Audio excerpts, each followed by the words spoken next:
اب عید نماز کے اندر یہ ہے کہ سب سے پہلے جب ہم اللہ اکبر کرتے ہیں تو پہلے جو ہے وہ آتا ہے ثنا، پھر اعوذ باللہ، پھر بسم اللہ. تو ثنا سب نے پڑھنی ہے، اعوذ باللہ اور بسم اللہ وہ صرف امام پڑھے گا، اس لیے کہ تلاوت اس نے کرنی ہے. ہم مقتدیوں پر چونکہ تلاوت نہیں ہے تو وہ اعوذ باللہ من الشیطان الرجیم اور بسم اللہ الرحمن الرحیم نہیں پڑھیں گے، تو صرف ثنا پڑھیں گے جیسے اس نمازوں میں پڑھی جاتی ہے سبحانک اللہم. پھر اس کے بعد امام جو ہے پہلی رکعت کے اندر پہلے 3 تکبیریں کہہ لے گا، اللہ اکبر کانوں تک ہاتھ اٹھا کے نیچے چھوڑ دے گا، پھر دوسری دفعہ اللہ اکبر ہاتھ چھوڑ دینے، پھر تیسری تکبیر اللہ اکبر ہاتھ باندھ لینے، اس لیے کہ ابھی تلاوت ہونی ہے. پہلی رکعت میں تلاوت تکبیروں کے بعد ہے تو تلاوت ہونی ہے، اس لیے ہاتھ باندھ کر ہم کھڑے ہو جائیں گے. اب امام صاحب جو ہے سورہ فاتح پڑھیں گے، اس کے ساتھ سورت ملائیں گے، اور پھر جب تکبیر رکوع میں جانے کا وقت آئے گا تکبیر کہتے ہی رکوع میں چلا جائے گا، کیونکہ 3 تکبیریں پہلے ہو چکی ہیں. اب وہ رکوع میں جیسے تسبیحات پڑھتے ہیں پھر سجدے میں جائیں گے، سجدے سے اٹھ کر اب دوسری رکعت کے لیے امام کھڑا ہو گیا، اس میں پہلے تلاوت ہے، پہلے تلاوت ہے، بسم اللہ پڑھے گا، سورہ فاتح پڑھے گا، اس کے ساتھ سورت ملائے گا. اب رکوع میں جانے سے پہلے وہ 3 تکبیریں کہنی ہیں جو 6 ہونی ہیں. 3 پہلے ہو چکی پہلی رکعت میں، اب دوسری رکعت میں 3 تکبیریں کہنی ہیں، اللہ اکبر کانوں تک ہاتھ اٹھا کر ہاتھ نیچے چھوڑ دیں گے، پھر اللہ اکبر پھر ہاتھ چھوڑ دیں گے، پھر اللہ اکبر اب پھر ہاتھ چھوڑ دیں گے. پہلی رکعت میں تیسری تکبیر کہنے کے بعد ہاتھ باندھ لیے تھے اس لیے کہ تلاوت کرنی تھی، اب تلاوت ہو چکی ہے، رکوع میں جانا ہے تو لہذا یہاں تیسری تکبیر میں بھی ہاتھ چھوڑ دیں گے. پھر چوتھی تکبیر آدمی یا امام کہے گا رکوع میں جانے کی، اللہ اکبر کہے گا تو رکوع میں سارے چلے جائیں گے. اب یہاں یہ بھی سمجھ لیں کہ یوں سمجھیں کہ پہلے 3 تکبیریں پھر تلاوت، پھر دوسری رکعت میں تلاوت پھر تکبیریں، گویا کہ تکبیریں تلاوت کو گھیرے ہوئے ہیں، شروع میں 3 آخر میں 3. اگر اس ترتیب کو ذہن میں رکھیں گے انشاءاللہ ساری زندگی عید کی نماز بھولیں گے نہیں کہ تکبیریں کہاں کہنے ہیں. پہلی رکعت میں تکبیریں تلاوت سے پہلے، دوسری رکعت میں تکبیریں تلاوت کے بعد، اس کے بعد رکوع میں چلے جانا ہے. تو پھر اس طرح تحیات بیٹھ کر امام سلام پھیر دے گا، عید کی نماز پوری ہوگی. اب عید کی نماز کے بعد خطبے سے پہلے اصل میں دعا ہے، وہ جو دعا مانگتے ہیں ہم وہ عید نماز پڑھنے کے بعد خطبہ پڑھنے سے پہلے دعا ہے. لیکن ہمارے ہاں ایسا معمول نہیں ہے، ہمارے ہاں معمول ہے ہاں ایک دفعہ ایسے ہوا ہمارے علاقے میں امام صاحب نے مسئلہ نہیں بتلایا عوام کو، عید نماز پڑھاتے ہی دعا مانگ لی.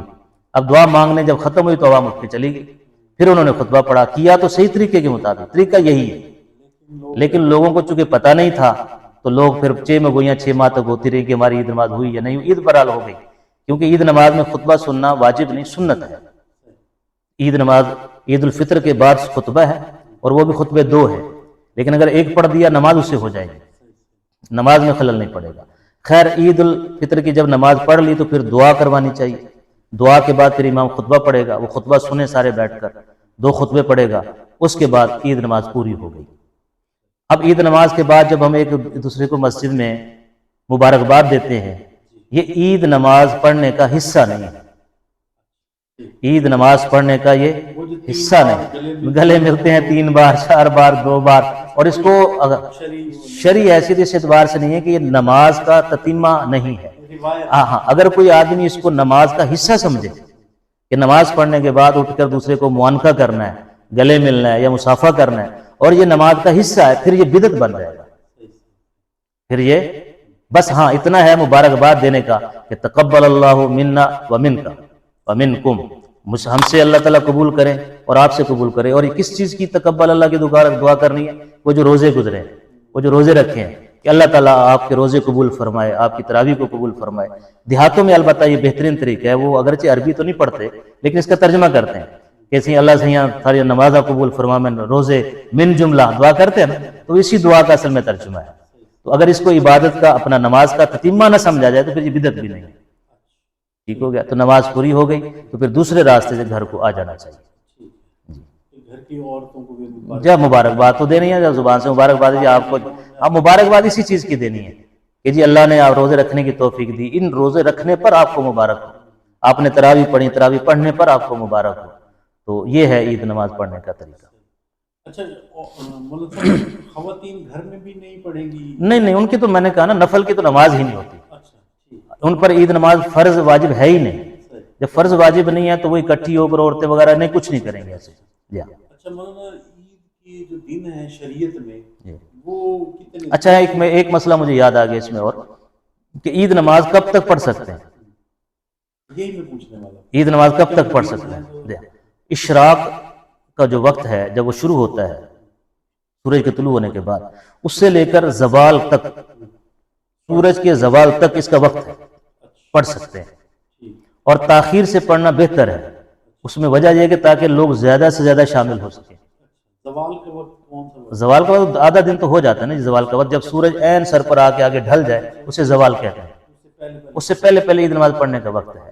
اور اگر کسی علاقے میں ایسا ہے کہ بالکل مطلع پتہ نہیں چل رہا، کسی وجہ سے آدمی نماز نہ پڑھ سکا، کہ پورے لوگ نماز نہ پڑھ سکے، پھر اگلے دن نماز پڑھیں گے، پھر اگلے دن نماز پڑھیں گے اس کی۔ تیسرے دن تک پڑھی جا سکتی؟ جی 2 دن کا تو ہے میرے علم میں، تیسرے دن کا مجھے نہیں معلوم۔ اس میں یہ بھی ہے کہ ایک آدمی ہے عید نماز پڑھنے گیا، اس کی نماز رہ گئی، وہ نماز پڑھ ہی نہیں سکا، جب وہ مسجد میں پہنچا تو امام صاحب سلام پھیر چکے تھے۔ اب وہ کیا کرے؟ اب وہ یہ کرے کہ اسی جگہ مسجد میں عیدگاہ میں یا گھر واپس آ کر 4 رکعت نفل پڑھ لے۔ اچھا، یعنی اگر جس کی رہ جائے، جس کی عید نماز رہ جائے عیدگاہ میں جائے، مل جائے، اگر نہیں ملتی اب اس کی عید تو رہ گئی نا جی، تو وہ کیا کرے گا؟ وہیں عیدگاہ میں یا گھر واپس آ کر 4 رکعت نماز نفل پڑھ لے گا، نفل کی نیت سے ہی پڑھے گا۔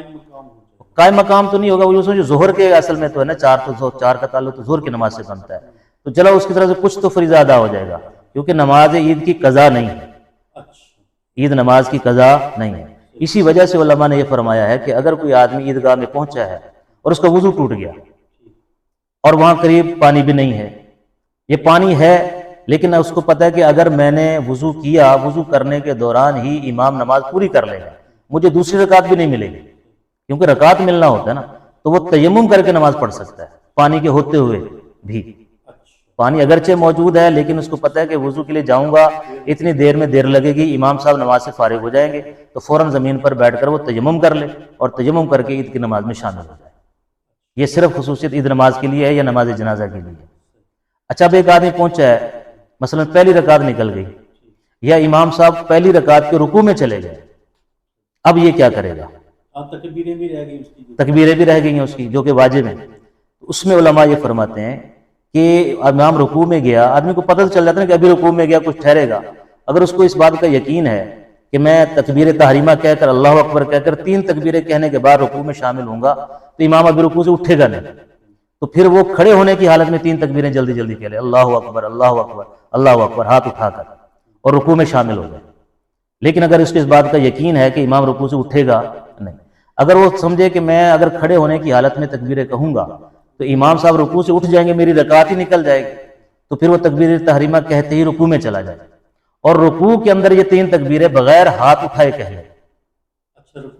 رکوع میں ہی زبان سے تسبیح پڑھنے سے پہلے 3 تکبیریں زبان سے کہہ لے، ہاتھ نہیں اٹھانے، ہاتھ گھٹنوں کے اوپر ہی رکھے، تو اس کی اللہ اکبر اللہ اکبر اللہ اکبر، اور اگر تسبیح پڑھنے کا وقت ملتا ہے تو تسبیح پڑھ لے، ورنہ امام رکوع سے کھڑا ہو گیا یہ بھی ساتھ کھڑا ہو جائے، اس کی پہلی رکعت اس کو بھی مل گئی۔ اور اگر کسی آدمی کی مثلا وہ سجدے میں ملا جا کے امام کو، یا امام پہلی رکعت پوری کر کے کھڑا ہو گیا، اب وہ دوسری رکعت پڑھ رہا ہے، اب یہ تکبیر تحریمہ کہہ کر امام کے ساتھ شامل ہو جائے، اور امام جیسے تکبیریں جب وہ کہے گا تلاوت کے ختم ہونے پر یہ بھی تکبیریں کہے گا، رکوع میں جا کے امام سلام پھیرے گا، یہ کھڑا ہو جائے گا۔ اب اس نے 1 رکعت اپنی پہلی پڑھنی چھٹی ہے، لیکن اس میں یہ فرق ملحوظ خاطر رہے کہ اس میں یہ پہلے تلاوت کرے گا۔ اچھا، اس کی یہ دوسری رکعت ہے، یہ اس کی دوسری رکعت ہے، عملاً اس کی دوسری رکعت ہے، کیونکہ پہلی رکعت تو امام کے ساتھ پڑھ چکا، اور پہلی رکعت میں تکبیریں پہلے ہیں اور اس نے تلاوت بھی کرنی ہے، تو یہ تلاوت پہلے کرے گا جی، ثنا پڑھے گا، اعوذ باللہ پڑھے گا، بسم اللہ پڑھے گا، سورہ فاتحہ پڑھے گا، اس کا سورت ملائے گا۔ اب اس سورت کے ختم ہونے کے بعد اور رکوع میں جانے سے پہلے 3 تکبیریں کہے گا، وہ عید والی 3 تکبیریں پچھلی رکعت میں امام کے ساتھ کہہ چکا، 3 تکبیریں خود کہے گا اور رکوع میں چلا جائے گا اور نماز اپنی پوری کر لے گا۔ اب اس طرح اگر ایک کوئی آدمی دوسری رکعت کے بھی رکوع کے بعد امام سے ملتا ہے جا کے، وہ ملا امام کو اتحیات میں یا سجدے میں ملا، وہاں شامل ہو جائے، امام نے سلام پھیرا، اب یہ کھڑا ہوگا، اب اس نے تو 2 رکعتیں پوری پڑھنی ہیں، اب وہ اسی ترتیب سے پڑھے گا جیسے امام پڑھتا ہے، کہ 3 تکبیریں پہلے پڑھے گا، پہلے ثنا پڑھے گا جی، پھر وہ اس کے پہلے تکبیریں پڑھے گا، پھر ثنا اعوذ باللہ بسم اللہ پڑھ کر سورہ فاتحہ پڑھے گا، اور سورہ فاتحہ کے بعد سورت ملائے گا، اور پھر رکوع میں چلا جائے گا، پھر دوسری رکعت کے لیے کھڑا ہوگا، اور پھر اس میں بھی پہلے تلاوت کرے گا، اس کے بعد تکبیریں کہے گا اور نماز پوری کر لے گا. یہ ہے طریقہ کار، یہ پورا عید کا پروسیس ہے. الحمدللہ. جی مزید اپنے سے محلے کے عالم سے پوچھ لینا چاہیے اس کو. بڑی مہربانی مولانا صاحب، جزاک بڑی اللہ. معلوماتی آپ نے.